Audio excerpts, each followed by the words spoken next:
back. Right now, I actually have our cosplay contestant winners here.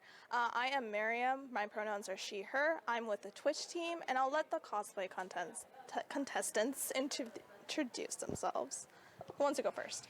I guess I'll go first. My name's Caya. I use she, her pronouns, and I am cosplaying as Vexalia.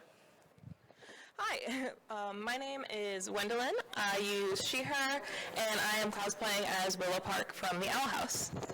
Hi, I'm Erika. I use she, her, and I'm cosplaying Toph from Avatar: The Last Airbender.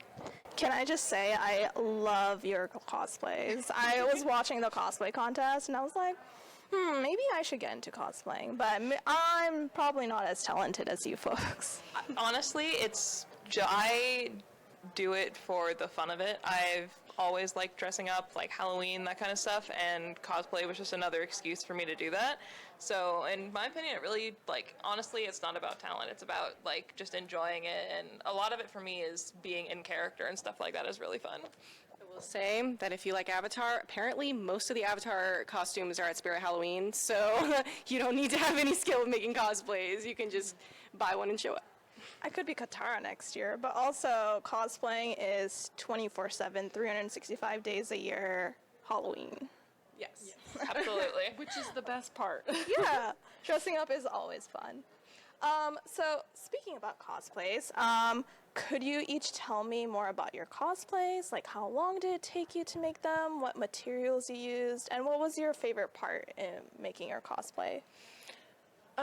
This costume probably took me off and on 6 months-ish. Wow. Probably 2 months spent on the bow, printing it, sanding it, painting it, all of that, and then doing the corset took probably another month. This little tunic, just little pieces that take so long, but it's a fun process. Yeah. For me, mine definitely took a while from inception of planning out what pieces to look for in a book or a notebook, and I do most of mine. I don't have a sewing machine, so most of my stuff has to either be altered by hand. Well, it does have to be sewn or altered by hand, so I tend to find most of my stuff in thrift stores and then spend just months altering it and cutting it up, hand sewing it into other things, painting on it to get it to what I need. So this one probably took around 4 to 5 months to get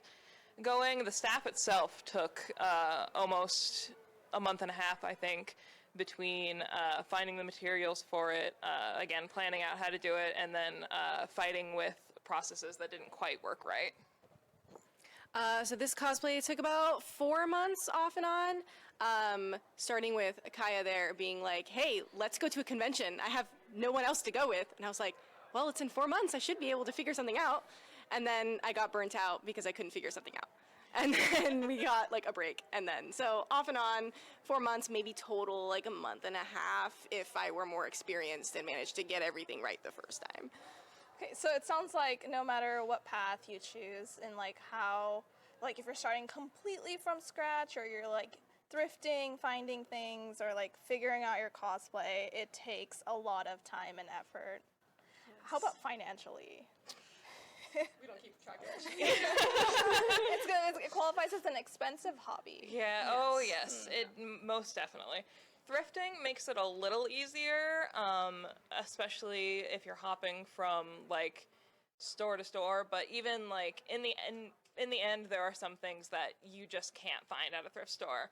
Like the shoes for this cosplay, they had to be ordered. So did the leggings to edit it. Most of it came from the thrift store, and even then, it's still it brings it down from if you're gonna buy a normal sweater at $30, it brings it down to maybe 15. But it's still you're buying 15 worth of fabric when maybe if you're actually doing it, it could have been cheaper. But at the same time, going to Joann's and buying fabric and actually making stuff, it's always going to be a bit of an expensive hobby. But there are when you have the expense, the financial bits to really go into it, it can look professional and amazing. But even when you don't, you can find ways to not necessarily cut corners, but you can definitely, it's still something you can do on a budget.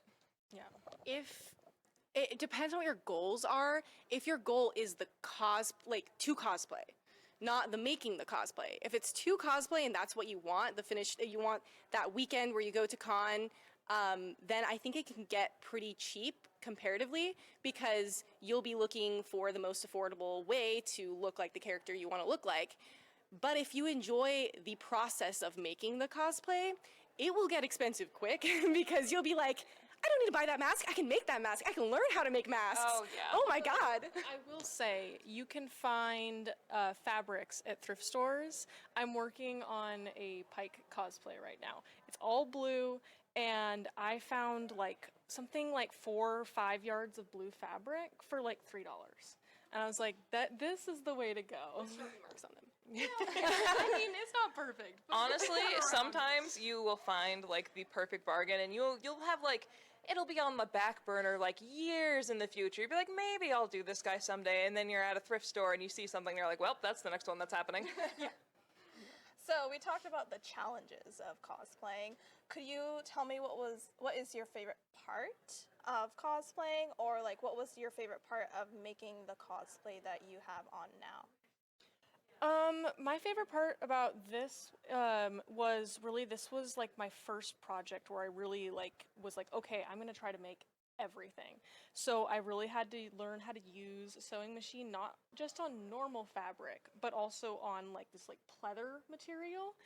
And I really enjoy the process of just learning how to, use a sewing machine, how to use a 3D printer, how to use like all this stuff. I just love learning new skills and new hobbies. It's less about this specific cosplay. My favorite part of cosplaying has always been embodying a character.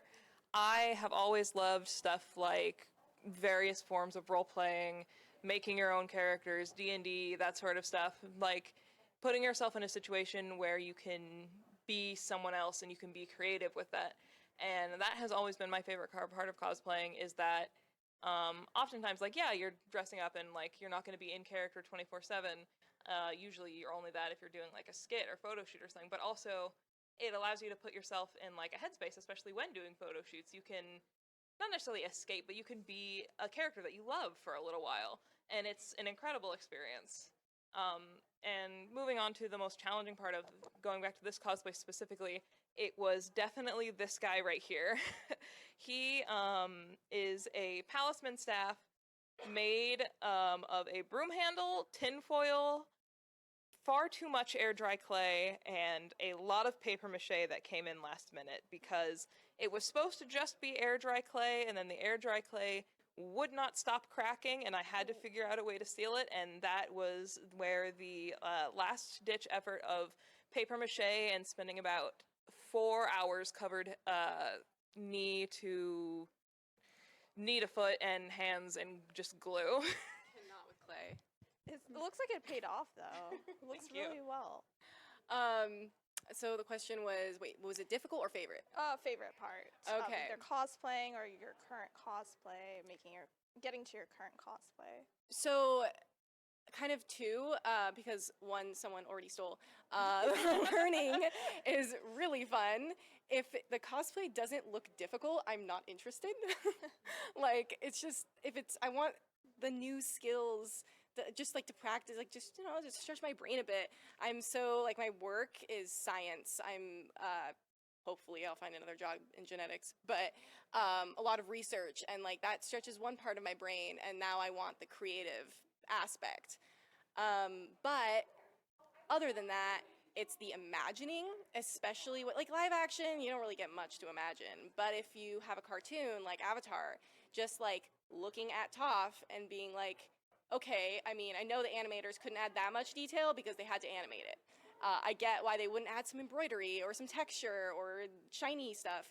What would this actually look like with her resources in her time, with her culture and her income? What would it look like if she were live action, if she were a real person? That was so much fun. And also trying to figure that out within my budget. I can't get real gold for these bracelets, so what can I do to make it kind of look shiny anyway? So that was probably my favorite part. Okay, so then how long have you all been cosplaying? I started like at the very beginning of COVID, so very much was just like sitting at home going, okay, what can I do to pass the time?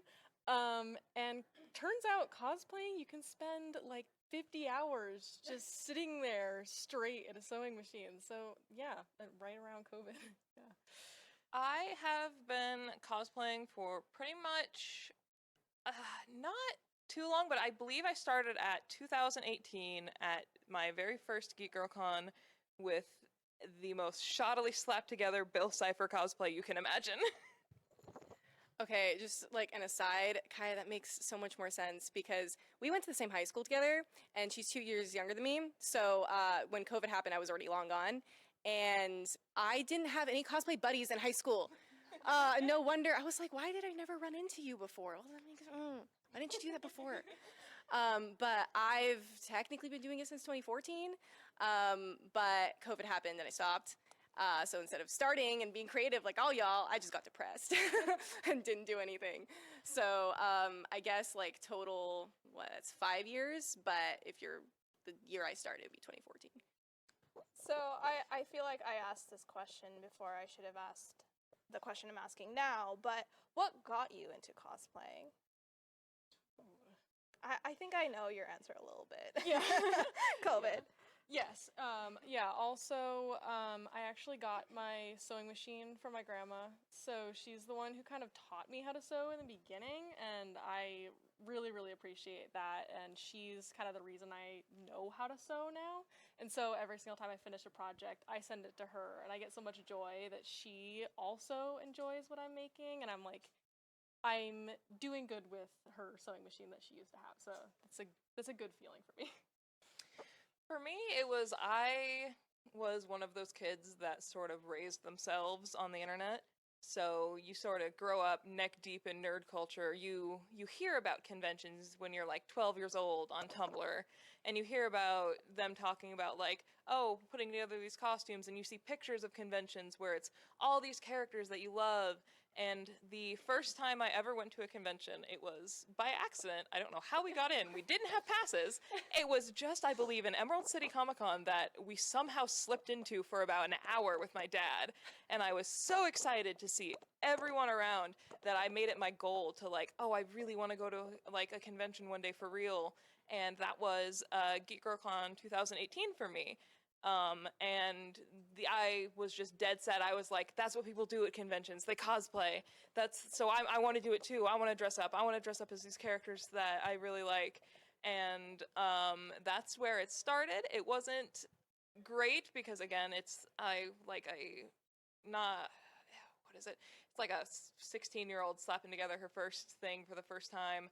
But doing that and then seeing everyone around in the convention being full of that made me want to keep doing it just up until now. So I had to spend this whole time trying to think about it because I was like 13 and I don't remember anything from that period of my life.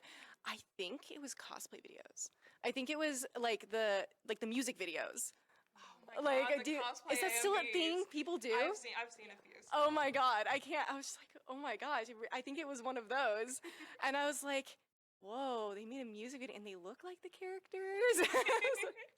And I've always been a theater kid at heart. And I only got to join theater after that because it was only in high school. But yeah, I was just like, I can look like the character. I can act like the character. Oh my gosh. And so I just went, I think my first cosplay was stuff from my mom's closet. But Nice. Sounds like it's all variety of different reasons and different things. So to kind of close up the interview, my last question is, what is a future cosplay that you would like to do or we would see you potentially in?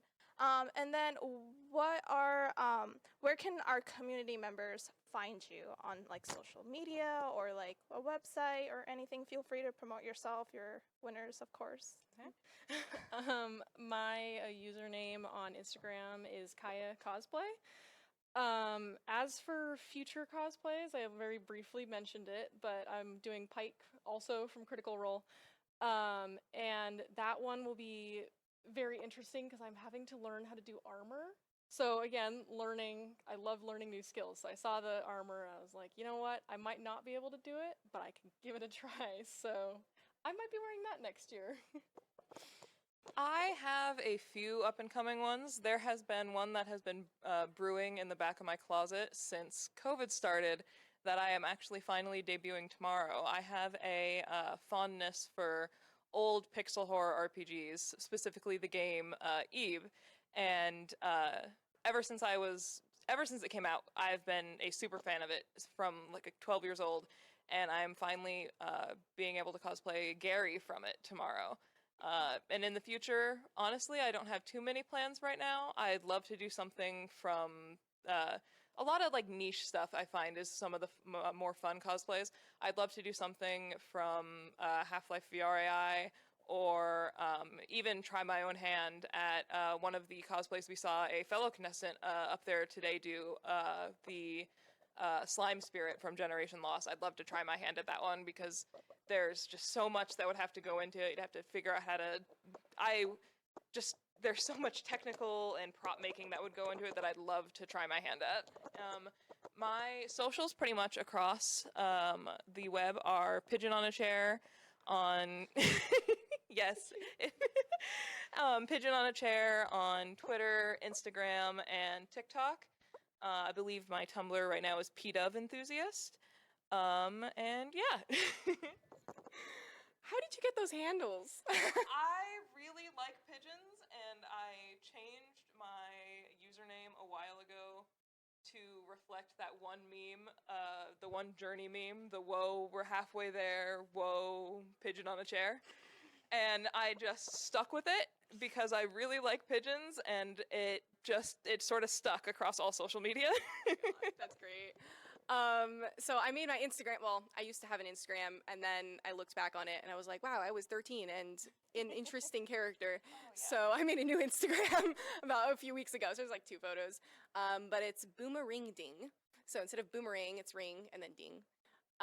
That's on Instagram. And then, oh my god, bro. Okay, so my options for cosplay are a little bit limited, because I'm kind of stubborn. My hair is down to here. I'm not putting that under a wig, so I gotta get creative, and I'm gonna do season 1 Zuko. I'm gonna put his hair up, my hair up in the ponytail, the bald cap. I was just talking to somebody upstairs about how to make like a silicone cap to go over the bald cap, and like silicone his like scar, which I just did the wrong side of my face. It's this face. Anyway, yeah. Love a cosplay that it just has an insurmountable challenge, and you're like, I can do it. Yeah, I can take it. Dude, oh my gosh. I'm so excited. I am gonna take a page out of your book, actually, and go through thrift stores and find like fake stingray leather to get that, because he's supposed to have like rhino leather for his armor, and I'm designing the shit out of that. Can I swear here? I won't. Anyway, yes, I'm so pumped. Awesome. So 3 of you are our contestant winners. Do you mind if we show off the trophy? Oh, sure. Do you want to hold it up? I just want to give a quick shout out to. Here's my pinky. I want to give a quick shout out to the person who actually provided these trophies to us. Their name is Amber Finnegan, and their company is called Fossilized Sap Art. They actually 3D printed these and designed them themselves. Oh, it's so cool. Yeah. And I think, do you guys have any like last comments, anything that you would want to say, talk about before we wrap things up? Come to GeekGirlCon if you are a nerd in the, like, not even just in the Seattle area. If you're like a nerd who has always wanted to go to a convention, if you enjoy going to conventions, if you're just in the Washington area. I'm not even from Seattle. I'm from like lower Tacoma area, and we every year, well, save for, the bad years, the COVID years, make the trek up here for the 2 days, because this was the first con we ever went to, and it was one of the most welcoming and like just most wonderful experiences we ever had as our first con, and we've come back every year. So epoxy glue is your best friend. Make sure to glue the Velcro on. Like, it will come off otherwise. And you need epoxy glue if it's gonna go on fabric. Just right away, let me tell you that. Yes, also come to a convention so you can show off your Velcro staying, Velcro keeping Velcro skills. Yes. On that note, do not use air dry clay. Do not do it. It's gonna tell you it's a good idea. It is not. Don't listen to it. I mean, I would just say, like, if you haven't cosplayed before, just try it. Even if it's something like all thrifted clothes, if that's the way you want to go about it, I have seen amazing cosplays that are just clothes that you haven't even modified. It's just found, and whatever you do with cosplay, it'll be fun. Also, that reminds me, there was a Fire Lord Zuko at Rose City this year for the cosplay contest, and they made their whole cosplay out of recycled materials. So, Yeah, you don't even need clothes. You can make it with, if you are determined enough, you can make it out of anything. perfect. I'm sure everyone watching appreciates all the tips from our experts. And we appreciate your kind words about GeekGirlCon. So that actually brings me to my closing. That is all of what we have for day one at GGC 23. Good news is that we're actually back tomorrow streaming on Sunday, fingers crossed, at 9 o'clock with more awesome GGC panels, more performances. Like I interviewed the Camino Temple Saber Guild. They will actually will be doing their performance on main stage, and we will be streaming it. And we also have the hilarious Valerie Ventega from the Real Nerds of Comedy. We have more tips on how to get the most out of your library card, completely random, but also very important, and so much more. So make sure you hit that follow button and don't miss a second of our GeekGirlCon 2023, Day 2. And thank you for tuning in, everyone, and thank you for our wonderful cosplay contestants for interviewing, and we will see everyone tomorrow. Good night!